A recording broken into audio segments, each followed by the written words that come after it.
ਲਾਹੌਰ ਅੰਦਰ corona cases ਦੀ ਗਿਣਤੀ ਵਿੱਚ ਗੈਰ ਮਾਮੂਲੀ ਇਜ਼ਾਫੇ ਮਗਰੋਂ ਫੈਸਲਾ ਕੀਤਾ ਗਿਆ ਹੈ ਕਿ ਉਹ ਇਲਾਕੇ ਜਿਹੜੇ ਵੱਧ ਮੁਤਾਸਰ ਨੇ ਉਹਨਾਂ ਨੂੰ ਸੀਲ ਕਰ ਦਿੱਤਾ ਜਾਵੇ। ਪੰਜਾਬ ਹਕੂਮਤ ਨੇ ਇਹ ਫੈਸਲਾ ਉਦੋਂ ਕੀਤਾ ਹੈ ਜਦ ਸਰਕਾਰੀ ਹਸਪਤਾਲਾਂ ਅੰਦਰ 80% ਗੁੰਜਾਇਸ਼ ਮੁੱਕ ਗਈ ਹੈ ਤੇ ਪ੍ਰਾਈਵੇਟ ਹਸਪਤਾਲਾਂ ਨੇ ਵੀ ਮਰੀਜ਼ਾਂ ਤੋਂ ਮੂੰਹੋਂ ਮੰਗੇ ਪੈਸੇ ਲੈਣੇ ਸ਼ੁਰੂ ਕਰ ਦਿੱਤੇ ਨੇ।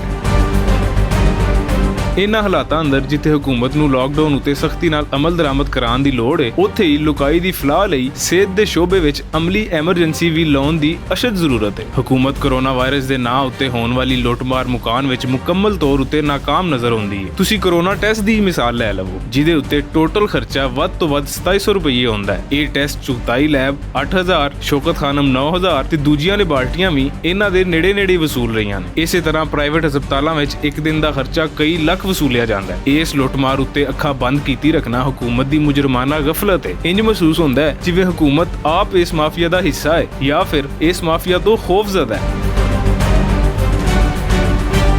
ਹੁਣ ਹਾਲਾਤ ਹੱਥੋਂ ਨਿਕਲ ਗਏ ਨੇ। ਹੁਣ ਹਕੂਮਤ ਨੂੰ ਸਾਬਤ ਕਰਨਾ ਪਵੇਗਾ ਕਿ ਉਹ ਲੁਕਾਈ ਦੇ ਨਾਲ ਹੈ ਜਾਂ ਫਿਰ ਲੁੱਟਮਾਰ ਮਾਫੀਆ ਦਾ ਹਿੱਸਾ ਹੈ। ਇਹ ਫੈਸਲਾ ਹਕੂਮਤ ਨੂੰ ਆਪ ਕਰਨਾ ਪਵੇਗਾ।